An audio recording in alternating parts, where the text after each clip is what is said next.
Hello अस्सलाम वालेकुम students, उम्मीद है आप सब ठीक होंगे और जो आपकी पढ़ाई है बहुत अच्छी हो रही होगी। तो स्टूडेंट्स, आज का जो हमारा ये टॉपिक है वो बेसिकली कल का जो हमने चैप्टर दिया था, हाफ चैप्टर जो था सेल स्ट्रक्चर एंड फंक्शन, वो आज हम इंशाल्लाह पूरा करने वाले हैं। तो हमारा डे 2 है क्योंकि हमने 30 डेज का प्लान बनाया है। तो आइए स्टूडेंट्स देखते हैं हम अपने इस चैप्टर को जो कि है सेल स्ट्रक्चर एंड फंक्शन। आज का जो हमारा टॉपिक स्टार्ट होता है वो है endoplasmic reticulum. Students, endoplasmic reticulum से क्या है? एक तरह का ट्यूब लाइक स्ट्रक्चर है। ये ट्यूब लाइक सिस्टम होता है जो किससे बना हुआ होता है? लिपोप्रोटीन से। स्टूडेंट्स, किससे बना हुआ होता है? लिपोप्रोटीन से, मतलब लिपिड और प्रोटीन से मिलकर क्या बना हुआ होता है? Endoplasmic reticulum. अच्छा, ये क्या होता है? Network of channels. ये क्या होता है? एक नेटवर्क होता है चैनल्स का। और ये बच्चों स्टार्ट होता है कहां से? Plasma membrane to the nuclear membrane. जो सेल की प्लाज्मा मेम्ब्रेन यानी कि सेल मेम्ब्रेन होती है, वहां से स्टार्ट होता है। जो न्यूक्लियस की मेम्ब्रेन होती है, न्यूक्लियर मेम्ब्रेन तक, वहां तक ये खत्म होता है कौन? Endoplasmic reticulum. और ये पूरा का पूरा साइटोप्लाज्म में क्या हुआ होता है? स्प्रेड हुआ होता है। ओके, ये क्या है? Endoplasmic reticulum. बच्चों, टू टाइप्स होते हैं एंडोप्लाज्मिक रेटिकुलम के। एक का नाम है रफ एंडोप्लाज्मिक रेटिकुलम, दूसरे का नाम है स्मूथ एंडोप्लाज्मिक रेटिकुलम। अब रफ एंडोप्लाज्मिक रेटिकुलम का क्या मतलब है? Having ribosomes. इसमें क्या होते हैं बच्चों? राइबोसोम्स होते हैं और इनमें प्रोटीन भी बनती है। इनमें प्रोटीन भी क्या होती है? बनती है। कौन बनाते हैं? Rough endoplasmic reticulum. इसमें क्या होते हैं? राइबोसोम्स। अच्छा, प्रोटीन जब भी बनती है तो वो कहां पर जाती है? वो जाती है साइटोप्लाज्म। कहां पर जाती है? साइटोप्लाज्म में। मतलब रफ एंडोप्लाज्मिक रेटिकुलम में जो राइबोसोम्स होंगे वो प्रोटीन को बनाएंगे और उसके बाद कहां तक जाएगा ये प्रोसेस? साइटोप्लाज्म। इसके बाद आता है स्मूथ एंडोप्लाज्मिक रेटिकुलम। स्टूडेंट्स, ये क्या है? Not having ribosomes. इसमें किसी भी किस्म के राइबोसोम्स नहीं होते। It occurs in steroid producing sales. बच्चों, ये क्या होता है? एक तरह के सेल्स में होता है जिनको हम स्टीरॉयड सेल्स कहते हैं। यहाँ ये सेल्स को प्रोड्यूस करता है जैसा कि एडिपोस, इंटरस्टिशियल ग्लाइकोजन। ये बच्चों सारे जो भी हैं ये कौन बनाता है? स्मूथ एंडोप्लाज्मिक रेटिकुलम बनाता है। और इसके साथ साथ ऑयल, फास्फोलिपिड, जो भी लिपिड के एक्सॉन होंगे वो कौन बनाते हैं? Smooth endoplasmic reticulum. यूं कह लें कि स्मूथ एंडोप्लाज्मिक रेटिकुलम ऑयल और फास्फोलिपिड बनाते हैं और जो रफ होता है वो क्या बनाता है? प्रोटीन बनाता है। और ये बेसिकली है क्या? Endoplasmic reticulum. क्लियर?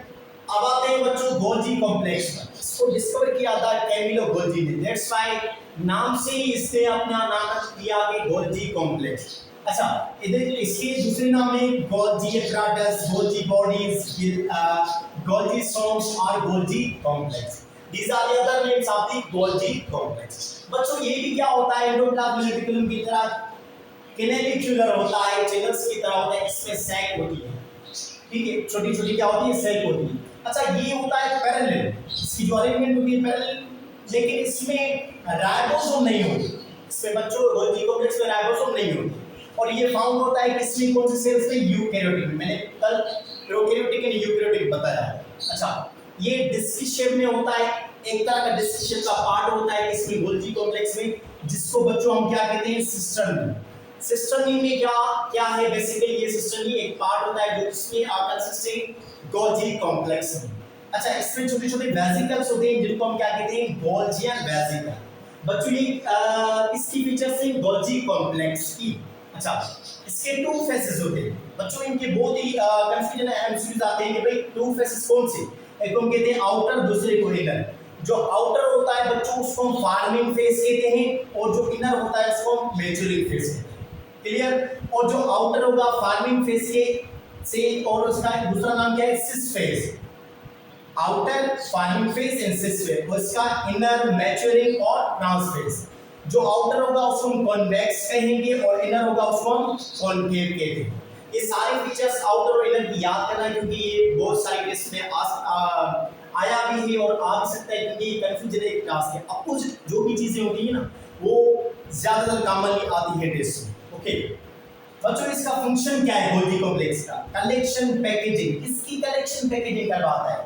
किसको ट्रांसफर करता है? ये बच्चों करता है प्रोटीन। ये जो गोल्गी कॉम्प्लेक्स है किसकी कलेक्शन और पैकेजिंग करवाता है? किसको ट्रांसफर करता है? बेसिकली प्रोटीन को। जो कि कौन बनाता है, एंडोप्लाज्मिक रेटिकुलम का एक टाइप है रफ, जिसमें राइबोसोम होता है, वही बनाते हैं। ओके, अच्छा बच्चों, मेनी मैक्रोमोलेक्यूल्स आर फॉर्म, बहुत सारे मैक्रोमोलेक्यूल्स भी बनते हैं इसमें, गोल्गी कॉम्प्लेक्स में। तो ये बात आप याद करना गोल्गी कॉम्प्लेक्स की, और ये बात है एंडोप्लाज्मिक रेटिकुलम। अब आते हैं student most important topic, mitochondria. Okay, mitochondria का दूसरा नाम क्या है, कॉन्ड्रियोसोम्स। बच्चों क्या है, कॉन्ड्रियोसोम्स। अच्छा, ये अपीयर कैसे होता है, वेसिकल रॉड लाइक, रॉड की तरह, वेसिकल की तरह ये पाया जाता है। अच्छा, ये इसकी जो शेप होती है बीन शेप,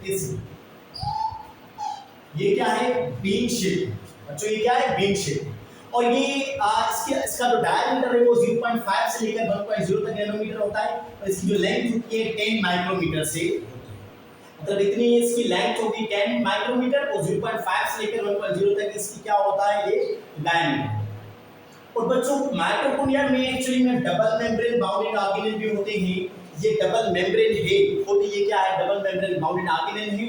और ये जो डबल मेम्ब्रेन है, ये बोथ मेम्ब्रेन किससे बनी होती है, लिपिड एंड प्रोटीन से। मतलब यूं कह सकते हैं माइटोकॉन्ड्रिया की जो लेयर होती है वो डबल होती है, और ये लिपिड और प्रोटीन से बनी होती है।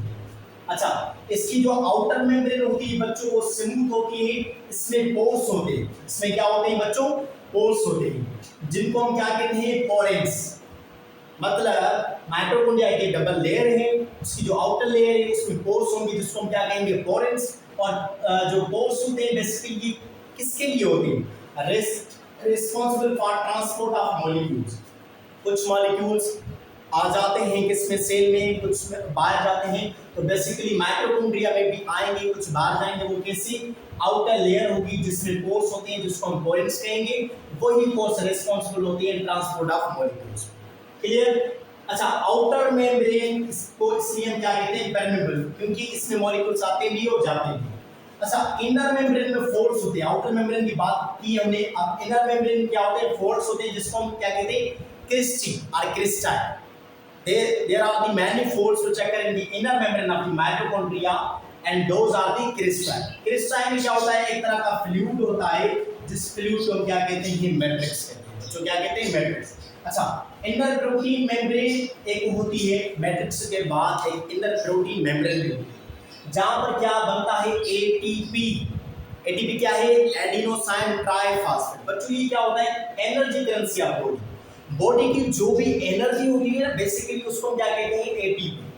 और एडिनोसाइन ट्राइफॉस्फेट कहां पर बनती है, एक इनर प्रोटीन मेम्ब्रेन होती है, जो कहां में होती है, किसमें होती है, माइटोकॉन्ड्रिया में। दैट्स व्हाई माइटोकॉन्ड्रिया को हम क्या कहते हैं, पावर हाउस ऑफ सेल। उसको क्या कहते हैं, पावर हाउस ऑफ सेल। तो ये हो गई माइटोकॉन्ड्रिया के फीचर्स। तो स्टूडेंट्स, हमने आज सेल स्ट्रक्चर एंड फंक्शन जो हमारा 30 डेज का प्लान था, डे 2 में हमने क्या कवर किया, एंडोप्लाज्मिक रेटिकुलम, गोल्गी कॉम्प्लेक्स और माइटोकॉन्ड्रिया। उम्मीद करता हूं स्टूडेंट्स कि आज का लेक्चर आपको बहुत अच्छी तरह से समझ में आया होगा। अगर कोई भी क्वेश्चन हो, क्वेरी हो, तो आप मुझसे पूछ सकते हैं, और अपनी तैयारी को डे बाय डे इंक्रीज करते जाएं, क्योंकि आपके डेज जो डिडक्ट होते जा रहे हैं। ओके, क्योंकि 22 सितंबर को आपकी टेस्ट होने वाली है, तो इंशाल्लाह आपका जो भी टारगेट है वो अचीव हो जाएगा, और आप अच्छी यूनिवर्सिटी में अपनी जो है सीट डिजर्व कर सकते हैं। Okay, wish you all the best. अपना ख्याल रखिए, मेहनत करें। तब तक के लिए अल्लाह हाफिज़। मिलते हैं नेक्स्ट वीडियो में। Thank you so much.